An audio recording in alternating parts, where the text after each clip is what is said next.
Een hele goede morgen, beste vrienden. Dat God jullie allen zegene. En de zegen die wij vragen, zoals ik gewend ben om te zeggen, de zegen der zegens is wanneer wij het licht, de verlichting, het begrip ontvangen van de Heilige Geest met betrekking tot zijn woord. Wanneer wij zijn woord begrijpen, wanneer wij begrijpen wat hij zegt. En wanneer dit gebeurt, dan wordt onze geest versterkt. Onze ziel verheugt zich. Want u begreep de wil van God voor uw leven. In het boek van Jesaja, van de profeet Jesaja, staat er het volgende geschreven.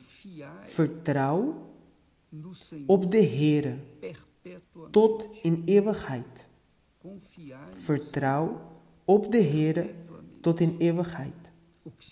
Wat betekent dat wij op hem dienen te vertrouwen, onafhankelijk van de omstandigheden.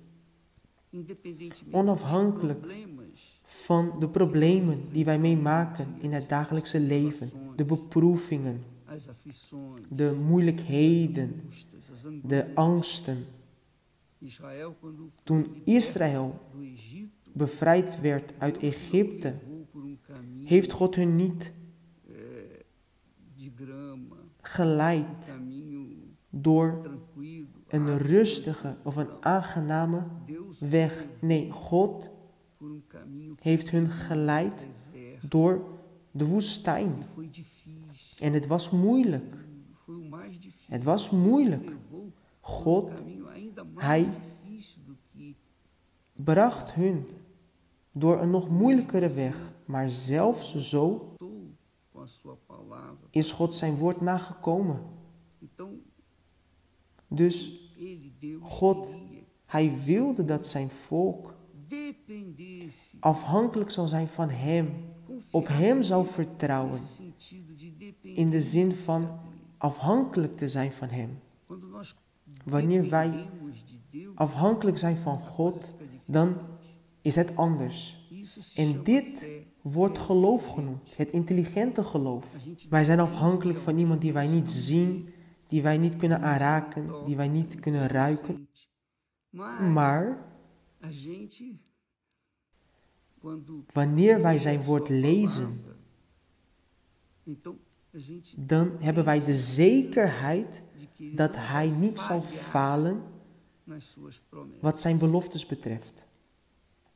Dus u die nu naar mij luistert en misschien maakt u moeilijke momenten mee. Het maakt niet uit wat voor probleem u meemaakt. Deze momenten zullen voorbij gaan. Ze zullen zeker voorbij gaan, want de verlossing zal komen. Terwijl u deze momenten meemaakt, is er één ding dat u moet doen: vertrouwen. Vertrouwen op wie? Vertrouwen op diegene die beloofde, diegene die geest is. God is geest. Vertrouwen op de geest van God. Vertrouwen op zijn woord. Op hem vertrouwen, zijn woord in uw binnenste bewaren en afhankelijk zijn van dit woord. Want het is dit woord dat zich zal vervullen in uw leven. Het is dit woord dat ons zal ondersteunen. Dat ons de veiligheid zal geven. Het is dit woord dat ons de overwinning garandeert. Dit is belangrijk. Dit is het belangrijkste. Want het baat u niets het woord van God te kennen als u het niet leeft. Wat baat het u dan? De duivel bijvoorbeeld, hij kent de Bijbel van Genesis tot en met Openbaring. Maar wat baat het hem dit? Wat baat hem deze kennis? Niets. Waarom? Want hij verloor het geloof. Hij verloor het vertrouwen. Hij verloor deze afhankelijkheid. Hij was hoogmoedig.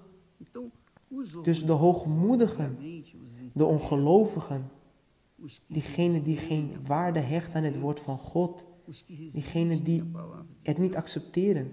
God zal geen tijd verspillen met hun. Het woord van God is daar. Wie gelooft en zich laat dopen zal behouden worden. Dat is het. Dus Jesaja zei: vertrouw op de Heere tot in eeuwigheid. Dus altijd, continu, constant tot de dood. Want de Heere is een eeuwige rots. Ik zie hem niet, ik kan hem niet aanraken, maar wanneer ik lees voornamelijk het woord van God, een woord dat de barmhartigheid van God toont, zijn medelijden voor diegenen die op hem vertrouwen, dan zie ik dit als de liefde van God. Deze rechtvaardige liefde. Dus wanneer de persoon vertrouwt en afhankelijk is, dit noemt men geloof. Dit waardevolle geloof, het geloof dat ons staande houdt. Want u kunt geloof hebben om genezen te worden. De 10 melaatsen werden ook genezen, maar alleen 1 kwam terug. En de andere 9, zij bleven genezen. Ze bleven genezen. Dus u heeft geloof om zegens te veroveren. De genezing van dit, van dat, de genezing van dat andere. Maar dat is niet genoeg. U dient geloof te hebben om staande te blijven. U dient geloof te hebben om te blijven in het geloof. U dient geloof te hebben om uzelf te houden in het geloof. En afhankelijk te zijn en te blijven van God. Dit is het geloof. Geloof is de moed om het woord van God te gehoorzamen. Hetgeen dat hij heeft gezegd. Dit noemt men geloof. Dus beste vriend, wij hebben hier deze wonderbaarlijke tekst van Jesaja. Die zegt: vertrouw op de Heere tot in eeuwigheid. Want de Heere is een eeuwige rots. En hij zegt: voorzeker, hij haalt ze neer, de bewoners van de hoogte, de hoog verheven stad. God haalt de arroganten neer, diegenen die vol zijn van zichzelf, de machtigen, diegenen die alleen maar afhangen van hun geld, hun persoonlijke vaardigheden. Diegenen die alleen maar afhankelijk zijn van wat ze zien. Ze geloven omdat ze zien. Ze geloven niet omdat het geschreven staat. Ze geloven omdat ze het zien. Dus deze die veroveren, die tot het voorhoofd van de tempel komen met arrogantie. Deze zegt het woord van God, zullen ten gronde gericht worden. Zullen vernederd worden. Zullen vertrapt worden. Het is dit. Deze zullen vernederd worden. Zullen ten gronde gericht worden. Tot in het stof. En ze zullen vertrapt worden. En vertrapt door wie? En hier heeft u de grootheid van God. Ze zullen vertrapt worden door de voeten van de ellendigen. Dus deze ellendigen, de gekwelden, zullen trappen op diegenen die vol zijn van zichzelf. De voeten van de ellendigen zullen deze die zich bevinden in deze hoog verheven stad, diegenen die vol zijn van zichzelf. En de armen, de voetstappen van de armen, zullen ook trappen op diegenen die daar in die hoog verheven stad zijn. Het is dit wat wordt beloofd. Dus U die nu naar mij luistert, u die gelooft in het woord van God, vergeet. Blijf niet kijken naar diegenen die doen alsof. Diegenen die een luxe leven leiden en geen financiële problemen hebben. Blijf niet kijken naar deze mensen. Kijk alleen naar hetgeen dat God beloofd heeft. Kijk naar hetgeen dat God beloofd heeft in zijn woord. En vertrouw. Verwacht op de Heere. Want Hij, zonder twijfel, op zijn tijd, op het juiste moment, zal u te hulp komen. En God laat toe dat wij de problemen, de moeilijkheden, de beproevingen meemaken, zodat wij zullen leren. Zodat we zullen leren. Het is alleen zo dat we leren. Wij leren terwijl wij krijgen. We leren niet wanneer het vredig is, maar wel wanneer het oorlog is. Dus God laat toe dat dit gebeurt. De Heer Jezus werd gebracht naar de woestijn om te leren te gehoorzamen. Hij leefde in de gehoorzaamheid, maar in de woestijn kreeg hij ervaring die hij vervolgens aan ons kon doorgeven. Zodat wanneer wij ook ons in onze woestijnen bevinden, we zullen blijven kijken naar de Heer Jezus. En zoals hij werd verlost, zo zullen wij ook verlost worden.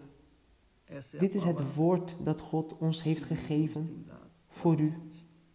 Vertrouw op de Heere tot in eeuwigheid. Vertrouw, zelfs omdat u zich bevindt in de situatie waarin u nu bent. Want de Heere is een eeuwige rots, maar niet alleen dit. Voorzeker, hij haalt ze neer, de bewoners van de hoogte, de hoogverheven stad. Hij vernedert haar tot de grond toe. Hij vernedert haar tot de grond toe. Hij stort haar neer tot in het stof. De voet zou haar vertrappen. De voeten van de ellendigen. De voetstappen van de armen zullen deze vertrappen. Dit is de waarheid. Het is wat hier geschreven staat. Dus wees niet jaloers op diegenen die alleen een uiterlijk vertoon hebben. Maar vertrouw op het woord van God. Kijk naar het woord van God. Wees standvastig, want de strijden zullen komen. Maar het moment zal ook komen waarop deze zullen voorbij gaan. En u zal genieten van de ervaringen die u daaruit heeft gehaald. God zegene u en tot morgen in de naam van de Heer Jezus.